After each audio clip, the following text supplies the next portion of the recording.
intereses también, qué es la cantidad de ese interés anual, mensual. Ya está con nosotros el especialista en defensa de los consumidores y las leyes también en relación a esto, nuestro buen amigo Rubén Arriola, para conversar en relación a este tema. Muy buenos días, gracias por acompañarnos, don Rubén. Muy buenos días, ¿no?, a los televidentes de Acción 10 de la mañana, y darle las gracias a Dios por estar en casa, se podría decir. Sí. Aquí en el Sobaco de la Confianza, en casa.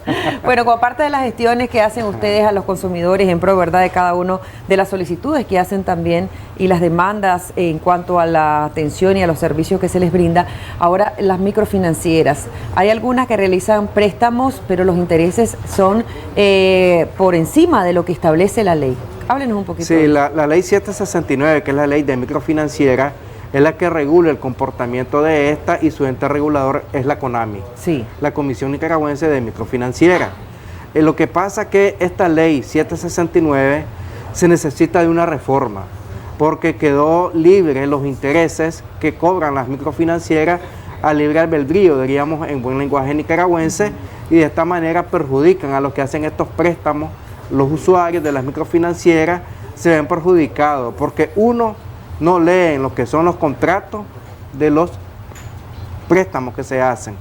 Okay. Dos, la gente se deja ir, como siempre hemos dicho, apresurada, porque quieren sacar el préstamo y no se fijan cuáles son los intereses que le van a cobrar. Sí. Esto lo permite la ley.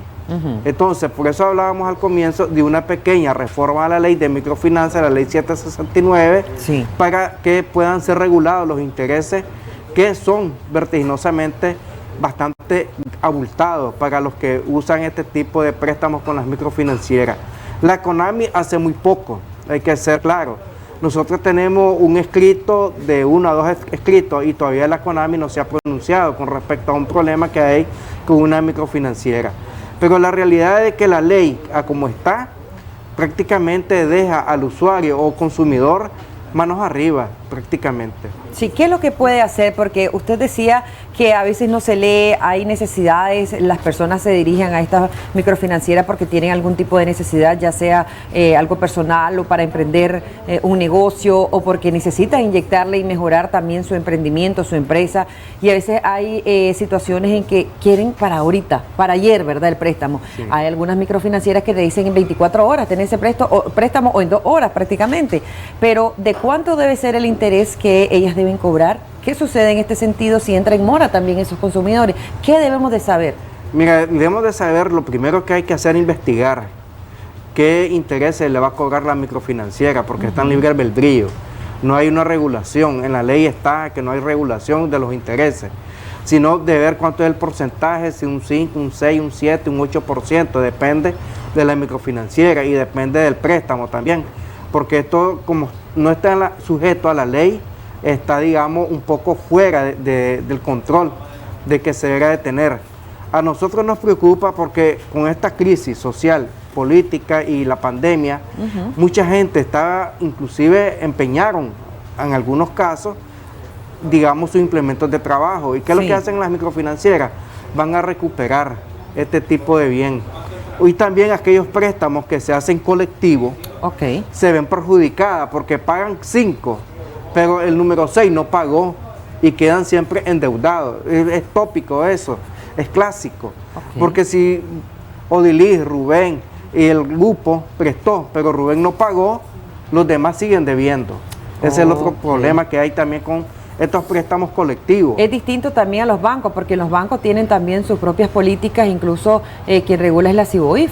La CIBOIF, incluso los intereses de los bancos no es parecido a las microfinancieras, porque hay una regulación y hay una tasa de interés. ¿Es más bajo? Y es más bajo, que está, digamos, en la ley. Y entonces se ve la facilidad de poderlos regular un poco más, mientras que en la ley de microfinanzas, en la ley 769, no existe regulación cuántos son los intereses.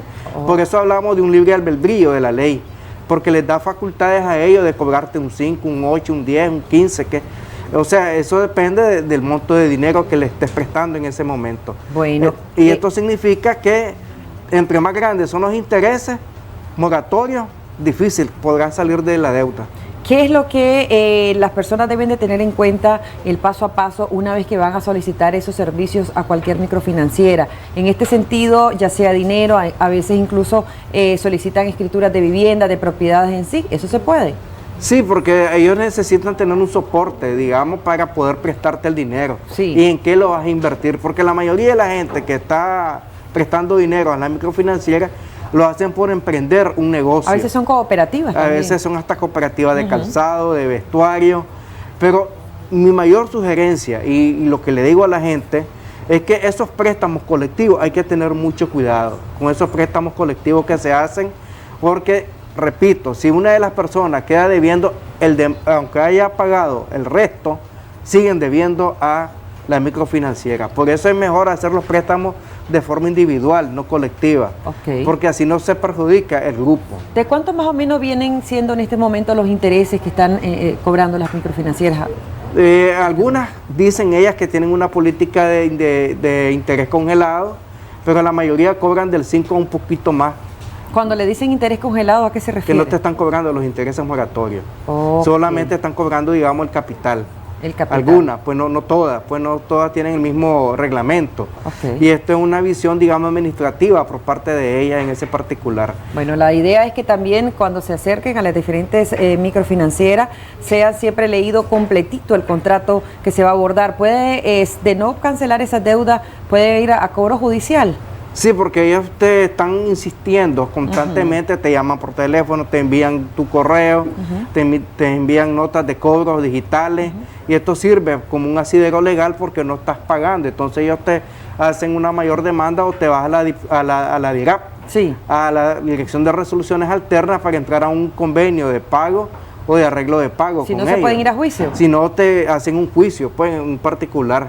Nosotros aconsejamos a la gente, y lo vamos a seguir insistiendo, de que es mejor leer 1, 2, 3 veces un contrato antes de suscribir un contrato con préstamo. Porque si no, después son los lamentos y estamos llorando en ese particular. Muchísimas gracias, don Rubén Arriola, siempre por a la orden, dado esas orientaciones, esas recomendaciones, siempre apoyando a cada uno de los consumidores como parte de Consultoría del Consumidor, de Gestor al Consumidor. Ahí veíamos en pantalla los números de teléfono en pantalla, si usted también desea hacer algún tipo de consulta. Gracias por habernos acompañado. Vámonos a ver qué vamos a comer ahora, muchachos. Muy buenos días, chef, muy buenos días.